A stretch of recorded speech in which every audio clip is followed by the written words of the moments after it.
In this video, I'm going to introduce you to the blogging tool in Blackboard and how to add it to your course.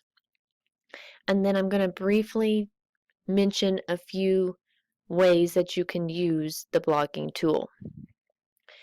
As you can see, we're looking at my Sandbox course, and before we get started creating my blog, I just wanted to tell you a little bit about a blog and maybe a few benefits. In addition to using blogs, there's also the wikis and journals, the different tools in Blackboard. They are all three are great collaborative tools. The journal is private between you and your instructor can comment on your journal. Blogs and wikis are more of a class activity, so there's interaction between you and your classmates and your instructor. A blog is a searchable collection of postings. The postings are put in reverse chronological order. What this means is the most recent post will always appear at the top. One benefit of the Blackboard blogging tool is in Blackboard, if you're using this tool, the general public cannot see your posts, only your classmates and your instructor. So if you were using one of the sites out there on the World Wide Web, Blogger, WordPress, EduBlog, unless you do some stuff with your settings, the whole world will see your blog and what you're writing about. In this class, when you're posting to your blog, the instructor and the students, they can respond by leaving a comment. As I said before, a few differences. A journal is private. It's more like a diary. You're going to reflect on it. Blogs are more for class readings, compare and contrast, things of that nature, but I'll get more into that later. So let us go ahead and create a class blog. There's a couple of ways you can do that. Well, more than a couple of ways you can do this. If you see the control panel, if you click on course tools and you'll scroll down, there's the blog button, and you can then create a blog, and it walks you through, and we'll do this in just a minute.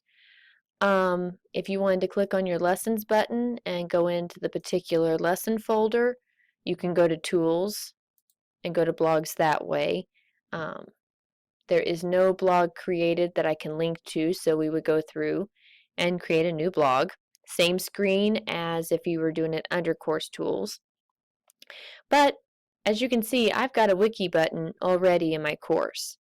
So if I go up to the little plus sign, and your lessons, your syllabus, that's all a content area where you can add content. But we're going to do a tool link for the blogs and wikis and journals because they're tools. And so I can type blog.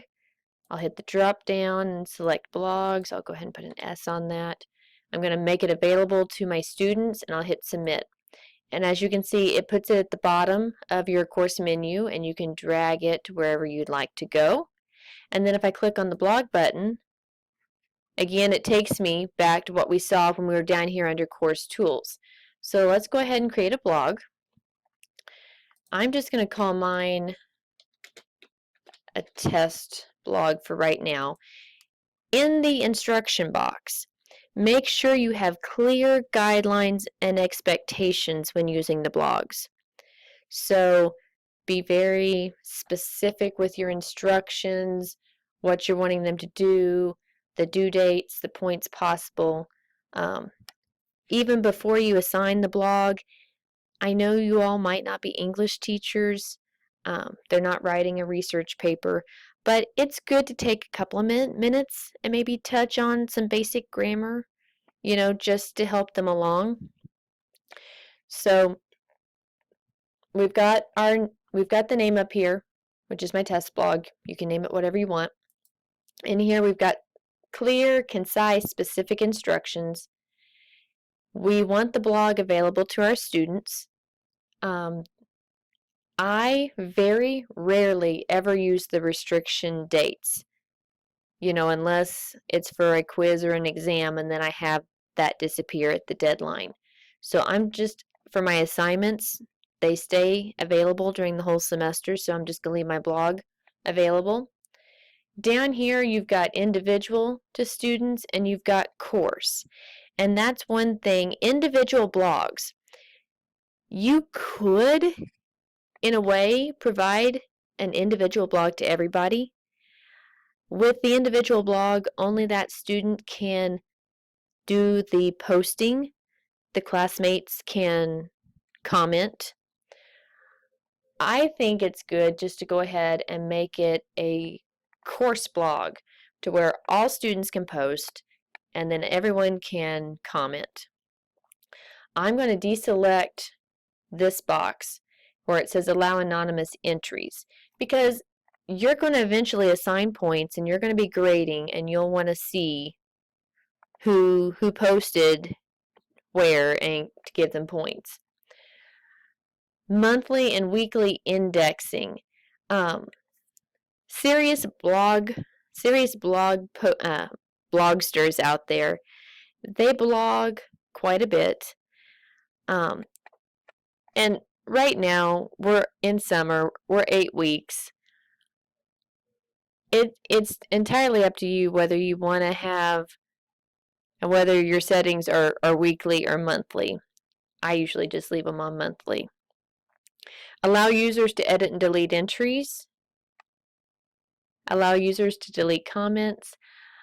As an instructor, I think I'm going to leave those alone. If there's something posted inappropriately, as the instructor, I can go in and remove it. But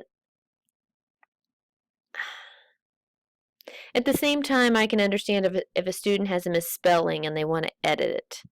If edit and delete had been separate, I would have checkmarked it. But I'm going to leave it alone for now. Grade settings, no grading or grading. I'm going to give that I want this blog to be worth 10 points. And I want this blog to be due on July 5th at 11:59 p.m. And you can always add a rubric if you like. And when you're happy with your settings, you'll go ahead and hit submit.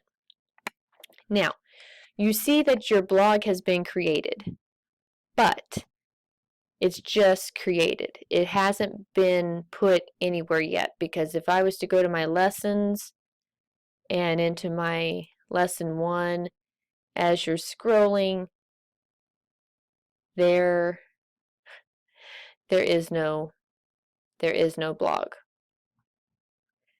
So we want to link it. So if you go back to tools and to your blogs, you could do this linking from the screen we were at previously. I just left the screen because I wanted you to see. So now I've already created that blog. So instead of creating a new one, we don't need to create a new one. We can link to that existing blog. And then I'll hit next. And now this is what's going to appear in the lesson. The title is test blog. I'm going to click that it's going to be a blue link, because in my mind, students and I kind of associate blue as a hyperlink color. So in this box, when we set up the blog, you already did the instructions. So this is what the students are going to see in the lesson. So in this box, I would say, please use the test blog link above to create your first post. So that would be what you would put here in the text box. Again, available. We want it available. And it's up to you whether you want to track the number of views. I usually do not, so I'm going to hit submit. And in the lesson, if you remember, as you create items, they go to the very bottom. So I will grab and drag and drop this. And I'm going to put it, you can put it wherever you want in the lesson.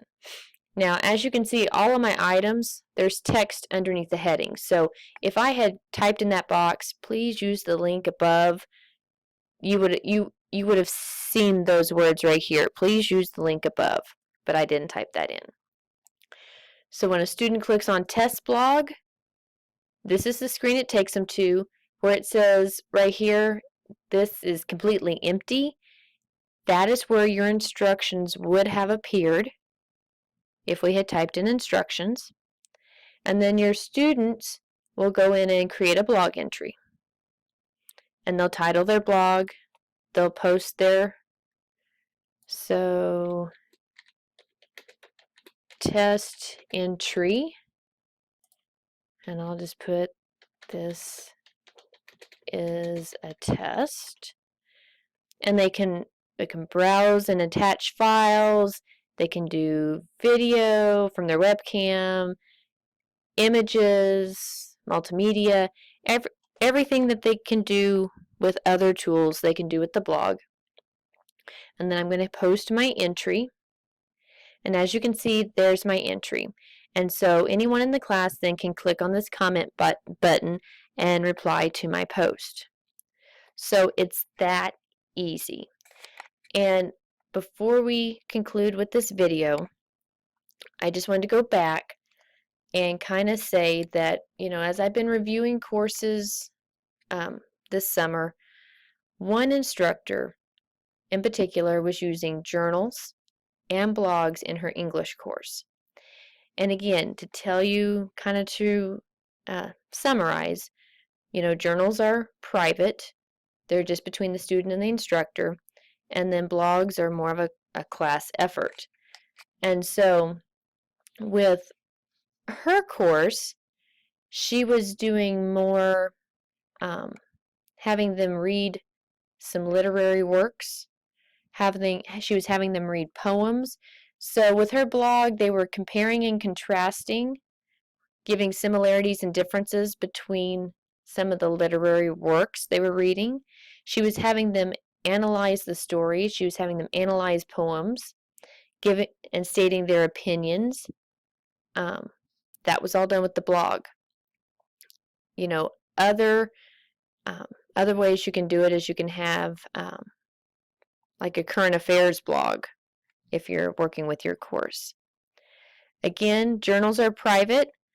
Most of our early childhood departments, they have field work, field observation. So they're sending, whether it's early childhood or education, they're sending our students out into the field.